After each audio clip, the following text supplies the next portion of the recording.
मित्रांनो, या सर्वामध्ये मिस होणारी एक गोष्ट महाराष्ट्राच्या लक्षात आणून देणं गरजेचं आहे. महाराष्ट्रामध्ये हजारोने शिवकीर्तनकार आहेत आणि हजारोने शिवव्याख्याते आहेत.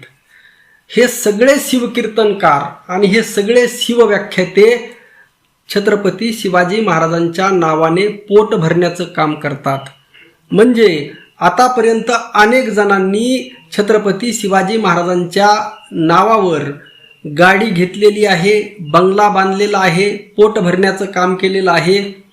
ते छत्रपती शिवाजी महाराजांचा जयघोष करतात, छत्रपती शिवाजी महाराजांचा इतिहास सांगतात, पोवाडा गातात. अत्यंत चांगली गोष्ट आहे, स्वागत आहे. परंतु ज्या वेळेस छत्रपती शिवाजी महाराजावर असं काही संकट येतं आणि ही संकटाची मालिका काही थांबायला तयार नाही, जास्तीत जास्त 1 महिन्याचा कालावधी सुद्धा मध्ये जात नाही, एक नवीन काहीतरी संकट छत्रपती शिवाजी महाराजावर येत असतं. आणि हे संकट सुद्धा साधं सुद्धा नाही, तर छत्रपती शिवाजी महाराजांची अत्यंत खालच्या पातळीवर बदनामी, अशी बदनामी अशा शब्दामध्ये जर एखाद्या नेत्यावर जर बोललं, एखाद्या आमदारावर जर बोललं, एखाद्या मंत्र्यावर जर बोललं, देवेंद्र फडणवीस यांच्यावर जर बोललं, तर पोलीस स्टेशनमध्ये गुन्हा दाखल होतो, त्या आरोपीला अटक होते. परंतु छत्रपती शिवाजी महाराजांवर बोलल्यानंतर साधा गुन्हा सुद्धा दाखल केला जात नाही आणि त्या आरोपीला अटक तर सोडा, त्याची पूजा होते, त्याचा सत्कार होतो आणि स्वतः मुख्यमंत्री त्याचा सत्कार करतात, स्वागत करतात, त्याला साधू म्हणतात, त्याला संत म्हणतात. अशी परिस्थिती आहे.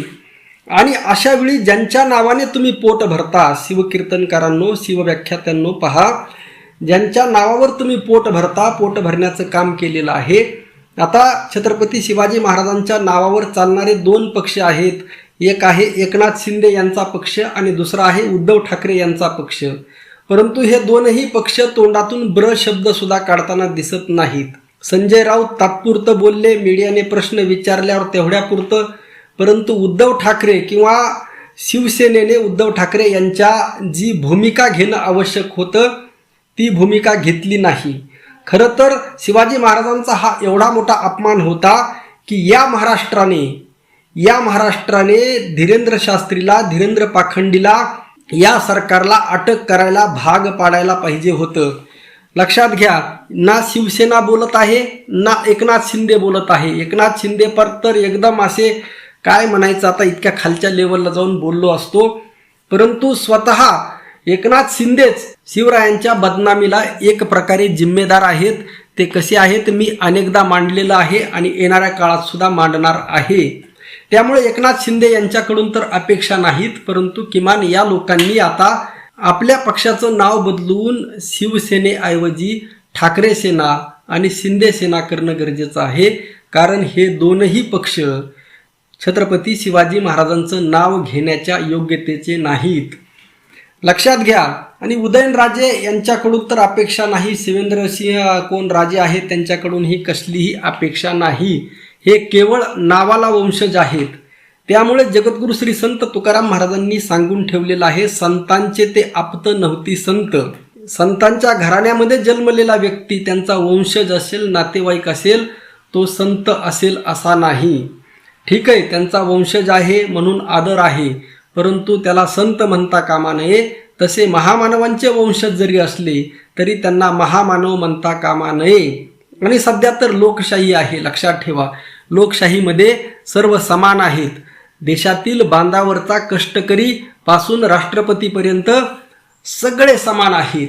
आणि अशा परिस्थितीमध्ये मग हे स्वतःला वंशज म्हणून जे मिळवत असतात किंवा काही प्रिव्हिलेज मिळवत असतात, काही विशेष अधिकार मिळवत असतात, मग हे नेमकं कशासाठी? मग आम्ही यांचा फुकट आदर करायचा का?